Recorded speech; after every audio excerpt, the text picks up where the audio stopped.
Generation 1 was where it all started. We only had 151 Pokemon and very basic hardware to play the original Pokemon games on. Generation 1 is arguably the most popular generation out of all of the Pokemon generations, and it also gets the most criticism, with Generation 1 fans being called Gen 1ers. I am your host PaPaSea, and in this video we'll be discussing the reasons why Generation 1 is the best generation.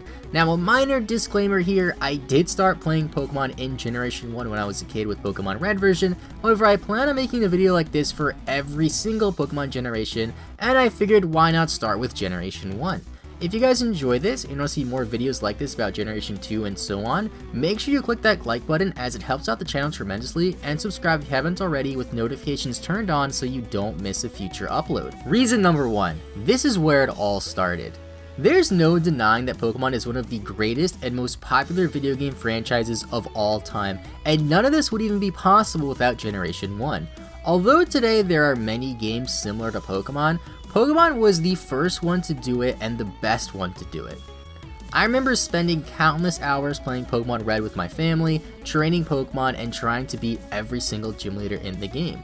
I guess you could say nostalgia is a pretty big factor as to why people love Generation 1, and love it or hate it, nostalgia is a huge reason why Pokemon is still popular to this day. Reason number 2, Team Rocket. In my opinion, Team Rocket is the best evil organization out of any Pokemon game there is. They didn't really have any crazy motive like covering the entire world with water or liberating all Pokemon from their trainers. They were just typical criminals out for their own selfish gains. I feel like later Pokemon games made the evil team more of a joke, and none of them seemed to have the same impression on me as Team Rocket had in Generation 1 and 2.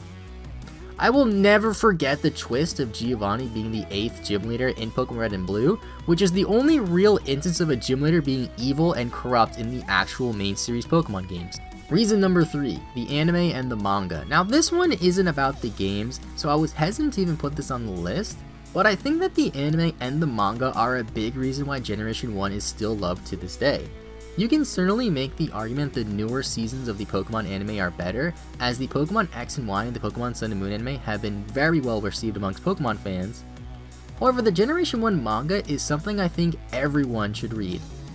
Red and Blue versions are loosely based off of the manga as well, however the games don't capture the same elements as the manga. I won't spoil too much in case you guys haven't read it yet, but the manga has a rather dark theme and more gym leaders besides Giovanni are evil and corrupt. It's a fantastic read for not only Pokemon fans but manga fans as well. Reason number 4, the iconic spin-off games. Generation 1 had some fantastic spin-off games, which classics such as Pokemon Stadium, Pokemon Snap, and one of my personal favorites, Pokemon Puzzle League. Pokemon Snap is a fan favorite to this day, with many fans out there still wanting a sequel to the classic N64 games, and Pokemon Stadium was the first time we got to see 3D Pokemon battles, which now is stable in the main series Pokemon games since the release of X and Y. There was also Pokemon Puzzle League for the Nintendo 64 as well, which although it's barely a Pokemon game since it just features the Pokemon characters, it is still a very fun game to play. Generation 1 was also the peak of Pokemania, and there were plenty of PC-based Pokemon spin-off games as well, if these even count as spin-off games.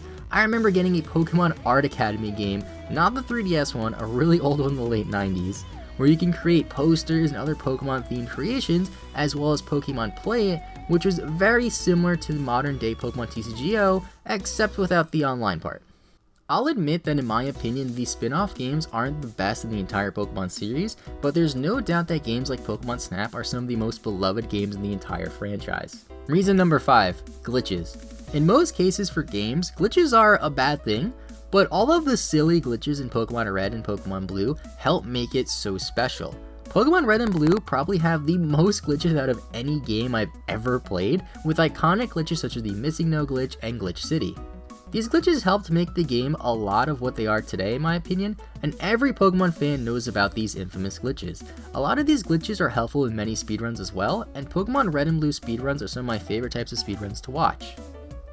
And those are some reasons why I think Generation 1 is the best generation. Let me know what your favorite part about Generation 1 is in the comment section down below, and leave a like if you guys want to see me make videos similar to this about other generations, or maybe even videos the opposite of this where I discuss why a certain generation was the worst generation. If you guys haven't played Generation 1 yet, I highly recommend you do, as it is available on the 3DS Virtual Console if you don't have an original Game Boy to play the original hardware. I'll be honest and say the games haven't aged all too well, as they are over 20 years old at this point, but they are still a blast to play for any Pokemon fan. Thank you guys so much for watching, have a great rest of your day, I will see you guys next time, and bye bye.